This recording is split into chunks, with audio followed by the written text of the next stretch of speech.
First of all, thanks for letting me come down and be here.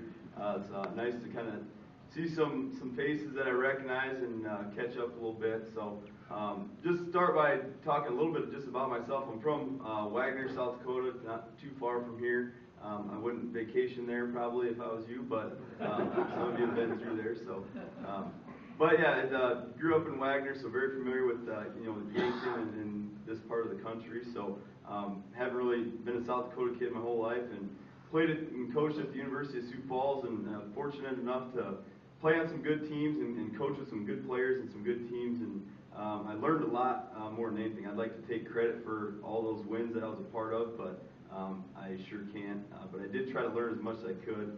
I am 28 years old, so that's the first question I usually get is, how old are you? And I am 28, and I don't know if I'm qualified for the job or not, but I still have it. So I usually get those two things out of the way right away. So, but after my coaching and playing career at the University of Sioux Falls, I talked to Coach Pohl, who was the head coach at Dakota Wesleyan at the time, and he kind of said they were looking for they had a position open, so I applied, and I got the job. As a defensive back's job was the official title, and about a week later, Coach Pohl had called me, and I was kind of in the process of moving and trying to find a spot to live, and he called and said, "Would you be interested in being our defensive coordinator?"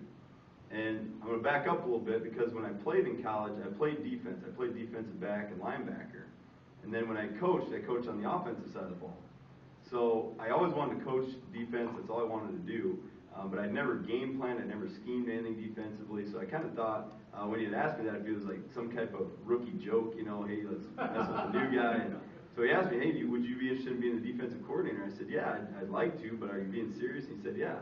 So at that time, I was 26, had never broken down a game, didn't know what I was doing, and this is only my third year doing it, but I took the job and got very fortunate that I was a defensive coordinator for 2 years at Dakota Wesleyan, and Coach Pohl in December decided that he was going to step down and pursue some other options, and a lot of people asked me at the school, are you going to apply? Are you interested? And I said, yeah, I'm going to apply. I'm not sure how it's going to turn out, but I put my resume in and tried to talk to as many people as I could and get as much information I could.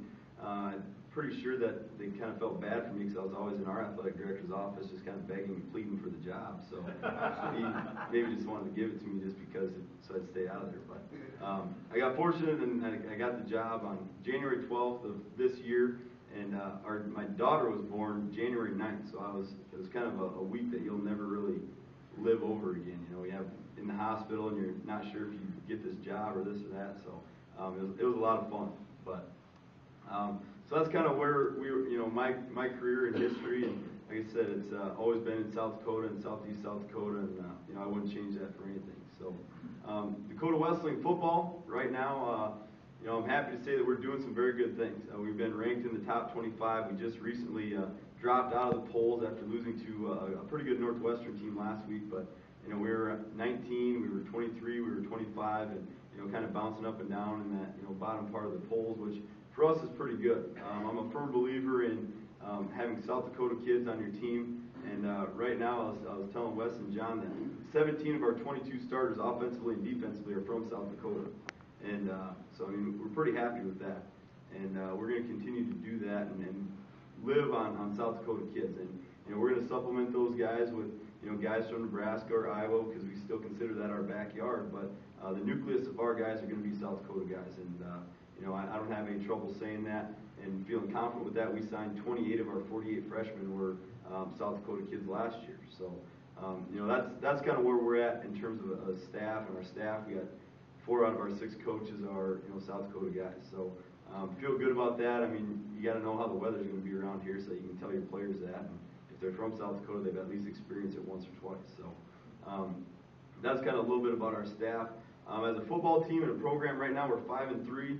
We have 2 games left. We play Nebraska Wesleyan this Saturday, and we're actually going to stop back in Yankton on Friday afternoon about 1 o'clock. We'll be doing our walkthrough out by the high school. So if you guys want to come out and kind of see what we're about, if you have nothing going on or whatever, feel free to stop out and take a look at us. But right now we're 5-3, And last year we finished the season 6-4, and the year before that we were 5-5. And we play. We have 86 guys on our roster right now. We play probably 35 freshmen. They either start or have big time roles, and we start 3 freshmen defensively, and we start 3 freshmen offensively outside of the other guys that play a lot for us. So we have a lot of guys that are going to be around for a long time, and we feel good about that. We only start 4 seniors total, offensively and defensively.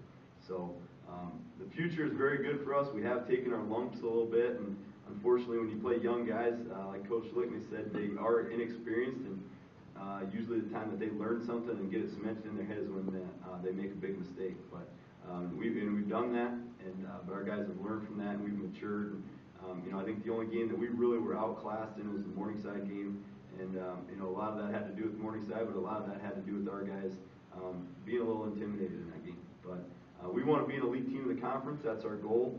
And I think we have the right things in place right now to get to that point and to do some of those things with a good base of South Dakota kids and kids that just want to play football at a high level.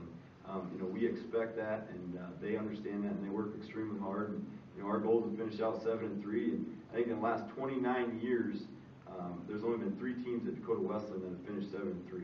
So for our guys to have that opportunity in front of them and be able to play 2 games that we feel like are winnable games and be a 7-3 team, we feel very good about that. So that's our goal, and that's what we want to do now. Whether that happens or not, we'll see on Saturday. But I'm pretty happy with where we're at, and obviously learning a lot.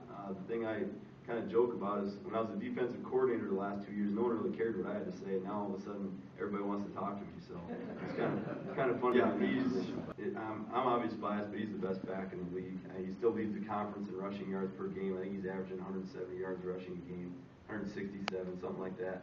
He just 2 weeks ago passed 3,000 yards career rushing at Dakota Wesleyan. He's only the 3rd guy to ever do that. And I think he's about 65 yards away from the overall career rushing record. So, where's he from? Emory Eaton, Bridgewater Emory Eaton is where he played high school football. So, again, nice little local guy. He's not little. He's about 6'2", 225 pounds, but a guy that really does things well. I think we want to get the best kids, and the hard part is, there's kids that Canastota, for example, is a very good 9-man football team that.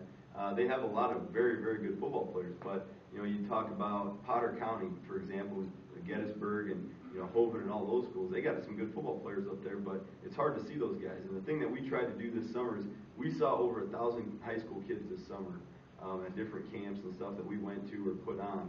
And that's the way that we're. There's always kids at those schools. I mean, there's a kid at Freeman right now that is a very good football player. So I don't think that we're necessarily targeting 11-man kids first. They are obviously more comfortable with playing with 11 guys on the field, but those 9-man guys, they kind of figure that out pretty quick. But we have a lot of 9-man schools around us, and the Corn Belt Conference. The kid Trevor Schroeder who played for Canastota, Lenny Schroeder's son, who's the head coach at Canastota, and he's a freshman that has played for us in every single game as a true freshman. So obviously. The thing that is there's the talent level or competition level, and some of those 9-man teams are a lot different than a Yankton or Gorman or whatever. But we want to get the best possible kids that we can, and for us we've got to be marketable and have something that they feel like they can get, and that's where we struggle a little bit with some kids at bigger schools. Is Mitchell really isn't very appealing to them. Where a kid from Cologne, Mitchell's pretty exciting. So it's one of those deals where you got to kind of